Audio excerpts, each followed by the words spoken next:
15 hash star 811 star 8. Pikipiki yako ndio hii. Uko shoni yangu. Hii pikipiki ni unakumbuka uniekelea the lowest unique bid yako ilikuwa ngapi? 18 shillings. Na unajua kuendesha hii gari? Kidogo. Haya, kitoko yako shika helmet, kifungu yako chomoka na mali yako. Kujiunga na QuickBid ni rahisi. Enda kwenye M-Pesa, bonyeza paybill kisha weka business number 4032353. Kwenye account weka kodi ya bidhaa unayotaka na bid yako ya chini zaidi. Kwa mfano TV 16. Kisha weka shilingi 20 tu kama idadi yako. Weka bid yako pia kwenye www.quickbid.co.ke. Kumbuka, bid ya chini zaidi ya kipekee ndio hununua. QuickBid, bidhaa bora kwa bei ya chini.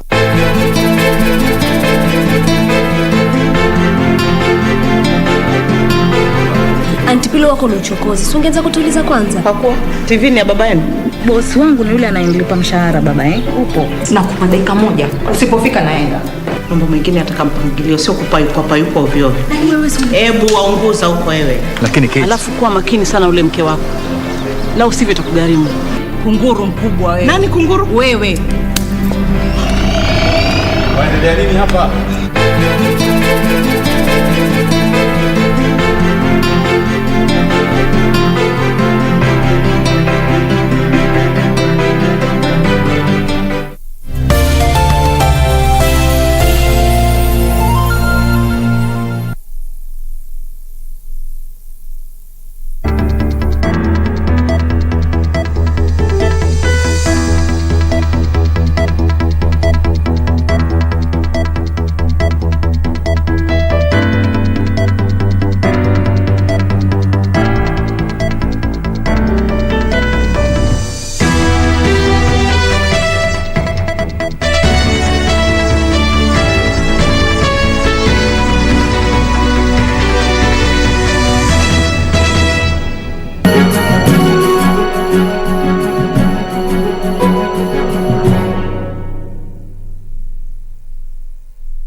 Good afternoon and a warm welcome to KBC Lunchtime News on this 26th day of June 2021, and it is indeed the third day of the World Rally Championship happening right here in Kenya and Naivasha. To be specific, of course, we have the sights and sounds for that. Thank you indeed for joining us. At Njue at KBC Channel 1 is our Twitter handle. Remember, this live cast is coming to you from the broadcasting house in the county of Nairobi, plus all our social media platform, including our KBC app. We have lot in store. Welcome. Well, for our we begin our live coverage from Ndori Primary School in Siaya County, where the burial ceremony for former Game MP Jacoyo Midio is currently underway. Let's first of all listen in.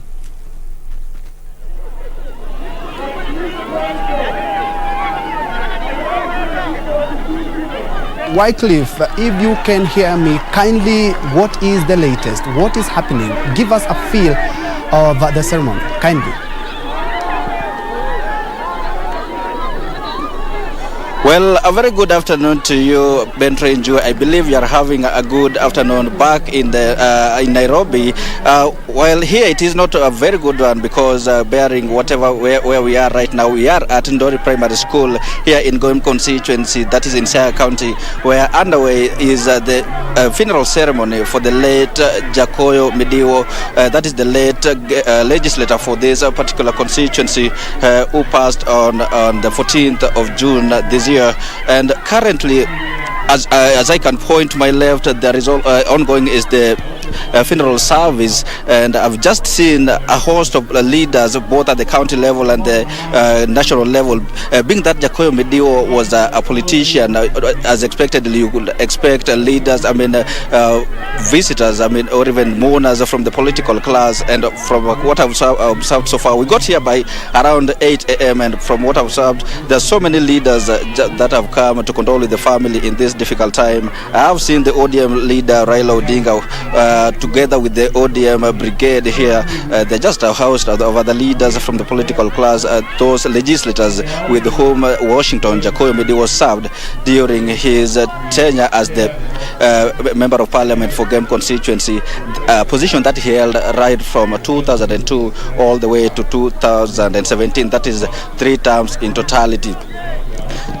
The body arrived at his home at around 10:30. His home is not very far from here. It's just less than a kilometer from here. And being that, considering the protocols that the Ministry of Health put in place, prescribed in case for funerals, actually, the funeral service was moved from his homestead to this to Ndori Primary School for social distancing aspects. But from what you can see, if I point to my right here, you can see a lot of people just lining up, the residents' constituents here lining up, maybe to get the taste or even to mourn with the family during this difficult time. Actually, this was meant to be a family and probably a few guests or even mourners from the political class. But then it got to a point when the residents here overpowered the security personnel who were manning this compound, who were manning the gate and everywhere, and they forced their way in. But that then, as you can see, they are still far away.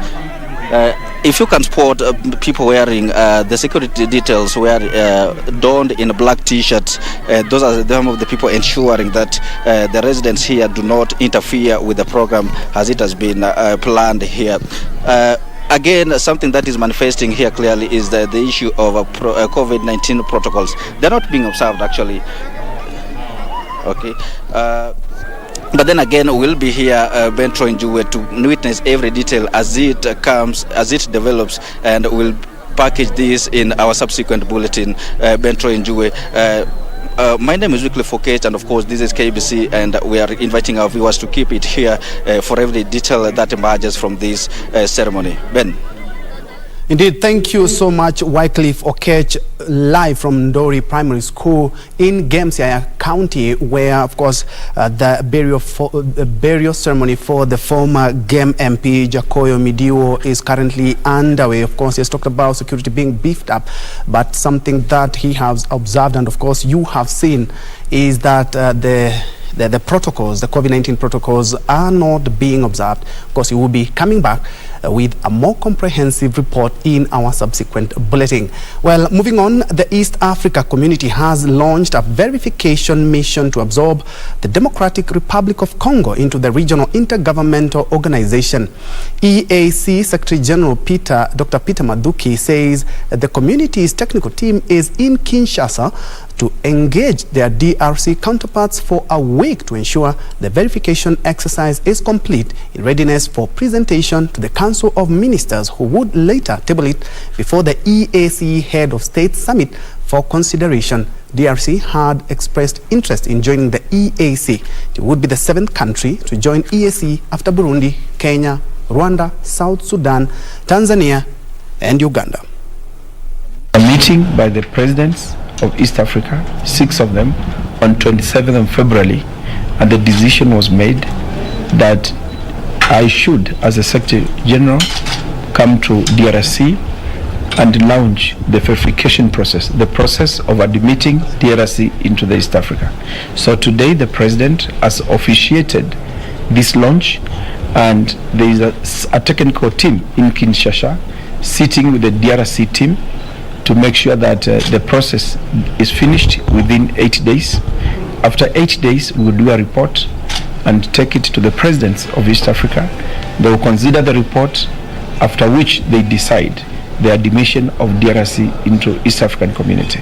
So this will make the East African community get the 7th member, DRC. And you know DRC is neighboring South Sudan, Uganda, Rwanda, Burundi, and Tanzania. It neighbors 5 countries of East Africa. So DRC is an important country when it joins the East African community, and it is a big good relationship between DRC and other members of East Africa.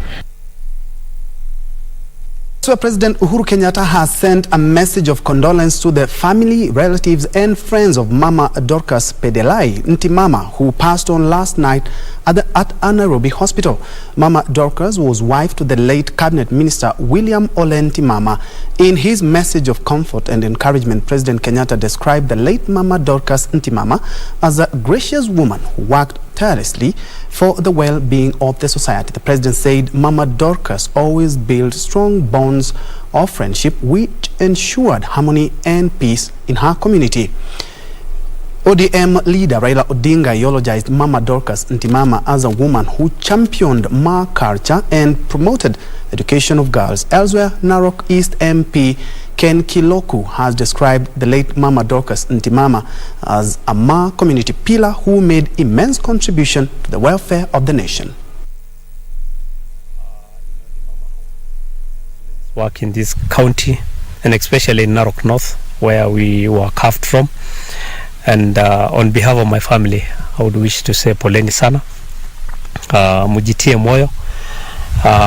Kwa sababu juzi tu mzee alienda and today morning nimesikia Mama Dorcas Ntimama ameenda. So tunasema tu poleni sana.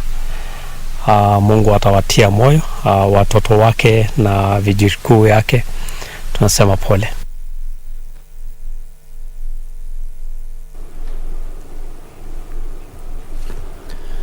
The National Assembly Labour and Social Welfare Committee wants the Labour Ministry to prioritize completion of stalled foster care centres.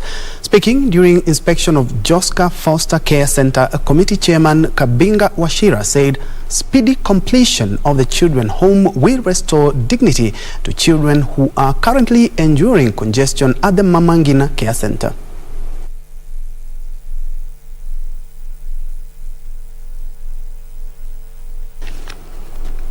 Labour Committee noted that the project required 400 million shillings to be completed. According to MPs, the project has not received funding from the Exchequer for the last 2 financial years.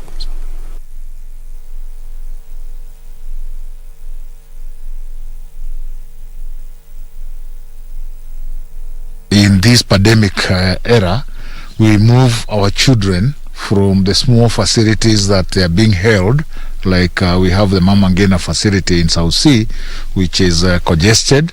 We would want to move those children to this kind of a facility. And as you can see, this is a very friendly facility. Let's now shift focus to some politics now, where Budalangi Member of Parliament Raphael Wanjala has poured cold water on proposals to revive the National Super Alliance. Wanjala says instead NASA principals should rally behind former Prime Minister Raila Odinga in next year's general election.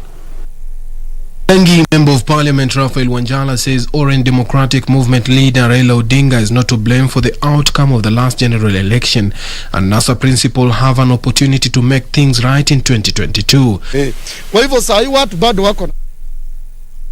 wana believe kwa maono ya Mheshimiwa Raila Amolo Odinga, na hawa ndugu zetu naomba bado tunataka tutembee pamoja. Raila akipata wote watakuwa wamepata. This as the push to have a political party for Mount Kenya East region continues, with former Embu Senator Lenny Kivuti saying they will form a coalition with like-minded people and parties. Mount Kenya East lazima tutafute mbasi ingine, hata kama ni SGR au ni nini, chama yetu ya pande hii ya mlima, na hiyo chama tutaungana na ile chama, tutaona inaweza kuwa na serikali. Meanwhile, a section of Jubilee members of Parliament allied to UDA party have decried frustrations and intimidation within the ruling party, saying they will stop remitting their monthly fees. Na hawajawahi ita mikutano. The only meetings that are called by the Jubilee party is the meetings to discipline other members, to expel other members. What kind of a political organization specializes in chasing people away? A serious political formation spends their resources in bringing people together, in winning other supporters. Hakuna organ hata moja ya chama inakutana. Chama kazi yake ni kufukuza watu, na hizo pesa zetu ndio walikuwa wanatumia kama allowance ya kupea wale wenye kufukuza watu kwa chama. Nikaona pesa yangu hawezi tumika kupatia watu allowance kukutana kufukuza watu kwa chama. Tutaendelea bila shaka, kumbuka kwamba tutaondoka Jubilee mwaka wa 2022. Elsewhere, the National Council of Churches is proposing the constitutional amendment process be postponed until the 2022 general election, regardless of the Court of Appeal's decision. The call comes 2 days after Court of Appeal President Justice Daniel Musinga constituted a 7-judge bench to commence hearing the matter from Tuesday next week. It is essential that the constitution amendment process is postponed until after the 2022 general election. We further point out that under no circumstances should the elections be postponed. The constitutionally set calendar should be followed for the elections. Suleiman Yeri, Lunchtime News. Moving on, government spokesperson Cyrus Oguna now says the government is determined to achieve its development projects, including affordable housing, which is entailed in its Big Four agenda. Speaking in Mombasa when he toured the Buxton housing project, Oguna said the government is working to reduce the cost of housing by 60%.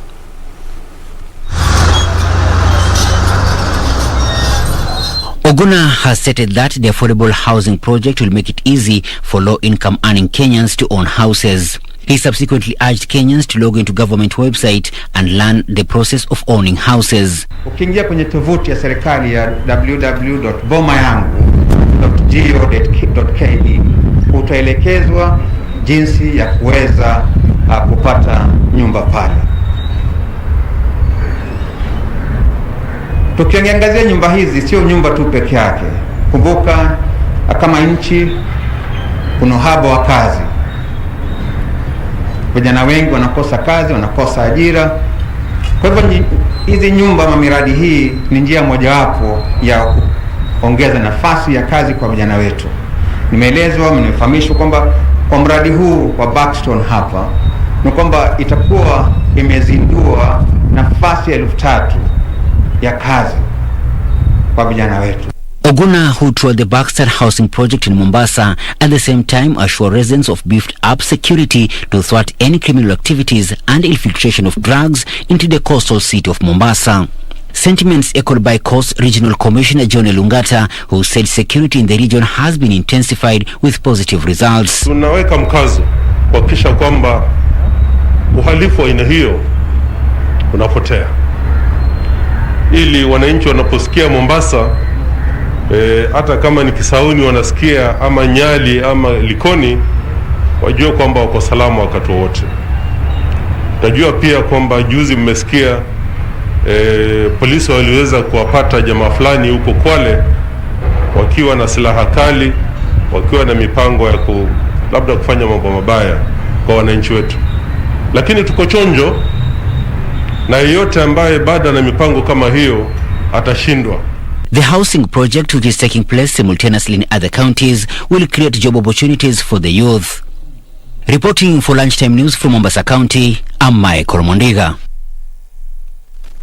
Elsewhere, Simon Sang has retained his position as the Dock Workers Union Secretary General after the Kenya Ports Authority Workers Union election and will now serve for 5 more years until the year 2026. Sang garnered 1,055 votes against 12 other contestants, with his closest challenger, Mikindani MCA Renson Doya, managing 846 votes. Mohamed Juma Mwasera will take over from Mohamed Sheria as the union chair. Sang said his first agenda will be promotion matters, warning the Kenya Ports Authority management that it will not be business as usual.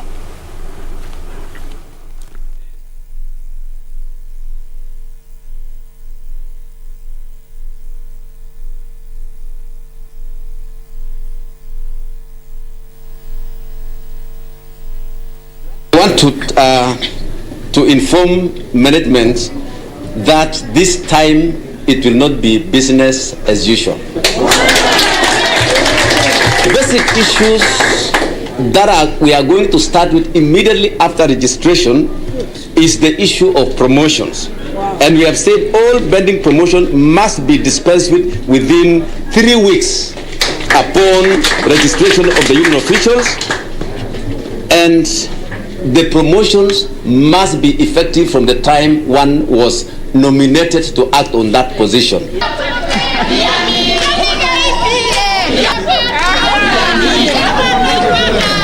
Further afield, former police officer Derek Chauvin has been sentenced for 22 years for the murder of 48-year-old African-American George Floyd. Judge Peter Cahill of Minnesota, USA, said Chauvin's sentence was based on abuse of a position of trust and authority, and also the particular cruelty shown to Floyd. In April, Chauvin was found guilty of charges of second-degree murder, third-degree murder, and manslaughter. Floyd died after Chauvin knelt on his neck for 9 minutes. His death caused global protest against racism and police brutality. Chauvin and 3 other former police officers are separately charged with violating Floyd's civil rights. The former police officer has been held in solitary confinement since he was found guilty in April. The court commits you to the custody of the Commissioner of Corrections for a period of 270 months. That's 270. That is a 10-year addition to the presumptive sentence of 150 months. This is based on your abuse of a position of trust and authority, and also the particular cruelty shown to George Floyd. You are granted credit for 199 days already served. Pay the mandatory surcharge of $78 to be paid from prison wages. You are prohibited from possessing firearms, ammunition, or explosives for the remainder of your life. Provide a DNA sample as required by law. Register as a predatory offender as required by law. And then you will receive a copy of the order and also the attached memorandum explaining the court's analysis. Finally, justice for Floyd, and it shows indeed that black lives do matter. We're taking our first break. I can see Mpenda Bongo, you are watching. I can see Dixon Omolo from London. I see Evans Kipla, you're watching from Kujoi in Nandi, and Marikesh, you're also watching from Narok. Efa Sani, thank you indeed for keeping me company. Let's have that break. When you come back, Need for Speed.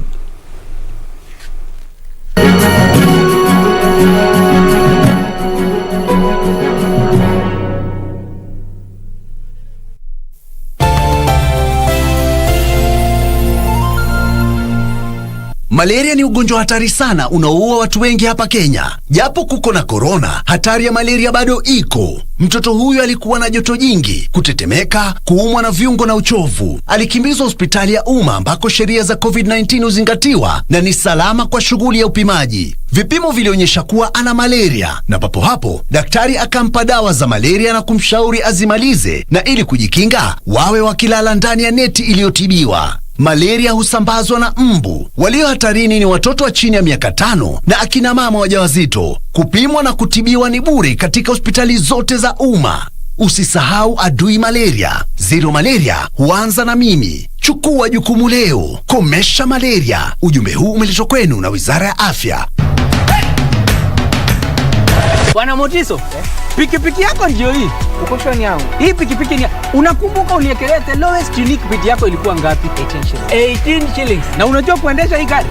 Kidogo. Haya, kitoko yako shika helmet, kifungu yako, chomoka na mali yako. Kujiunga na QuickBid ni rahisi. Enda kwenye M-Pesa, bonyeza paybill kisha weka business number 4032353. Kwenye account weka kodi ya bidhaa unayotaka na bid yako ya chini zaidi. Kwa mfano TV 16. Kisha weka shilingi 20 tu kama idadi yako. Weka bid yako pia kwenye www.quickbid.co.ke. Kumbuka, bid ya chini zaidi ya kipekee ndio hununua. QuickBid, bidhaa bora kwa bei ya chini. Banki imeconfirm pesa zimeingia. Congratulations Sam, gari ni lako sasa. Shukran. Oi boss, si uniache insurance yako nitumie kabla nijipange. We, insurance ya gari haiwezi kuwa transferred kwa mtu mwingine. Sina habari, na nikuulize, hii comprehensive insurance inakava vitu gani? Comprehensive Motor Insurance inakava gari linapoharibika wakati wa ajali, pamoja na uharibifu wa mali ya mtu mwingine, gari likiibiwa au likichomeka. Pia ina cover passenger wa gari lako na passenger wa lile gari lingine kunapotokea ajali. Kwani umenisahau mimi kama driver? Dereva hakui covered na comprehensive insurance, ila anajitafutia personal accident cover. Umenichanua. Rose, hata nishughulikie hiyo insurance, nitakujia gari kesho. Okay, sawa. Yeah. Ujumbe huu umeletwa kwako na IRA. IRA, bima bora kwa taifa. Our legends, your legends. And now they're back on your screen. There's nowhere like home after 31 years. What a feeling. Karibu kwa taarifa zetu za leo. Mimi ni Badimo Hussein. Bringing you news you can trust. Kuungana nasi kwenye taarifa zetu za humu nchini, ugaibuni na hata kwenye safu za spoti. Join us every Saturday on KBC Darubini and KBC Channel 1 News as we bring you comprehensive news coverage presented by the trailblazers of newscasting in Kenya. Mwenda Tesi na Omo na Regioni Ngamani. The Legends News Edition on KBC Channel 1 every Saturday. Rama, natumai hakuna tatizo. Umeliona? Pascal, kama ni mtihani umefeli. Umetoka. Wacha nikwambie, unapomkanga pweza ujue niko chini ya gari. Ni nini mbaya na nyinyi watu wawili? Namtaka mwanangu Masha. Kati yako na mimi, ni nani anayemjua babake Masha vizuri?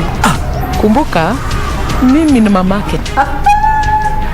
Inaitwa kujipanga kabla hujapangwa. Mimi linda na nini? Wazazi wangu wanataka kunioza cha lazima. Unasemaje?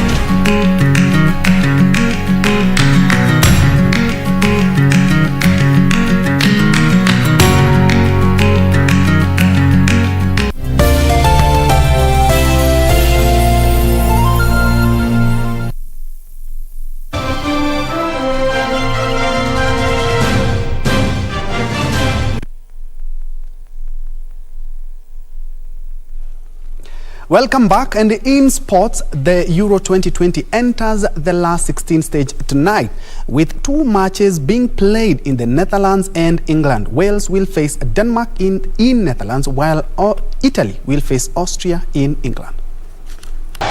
The match and resilience after their opening fixture against Finland was overshadowed when Eriksen collapsed on the pitch.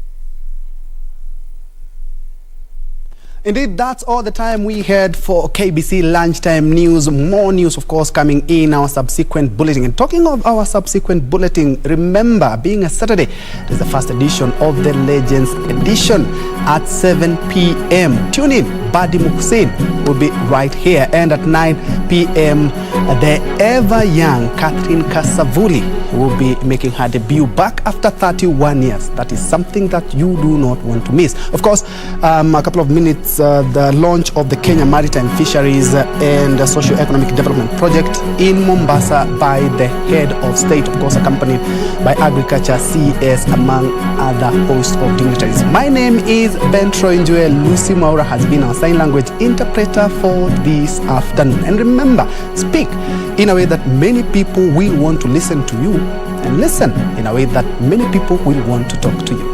Have a good one.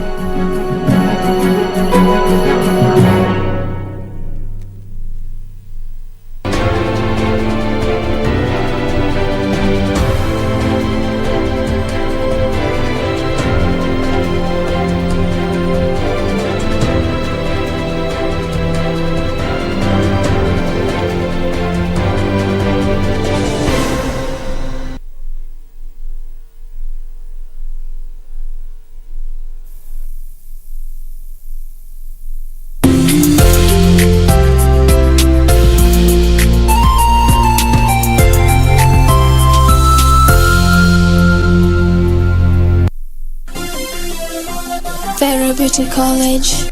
Vera Beauty and Fashion College, with branches in Nairobi, Eldoret, Thika and Meru. Did you know that we are a TVET approved institution?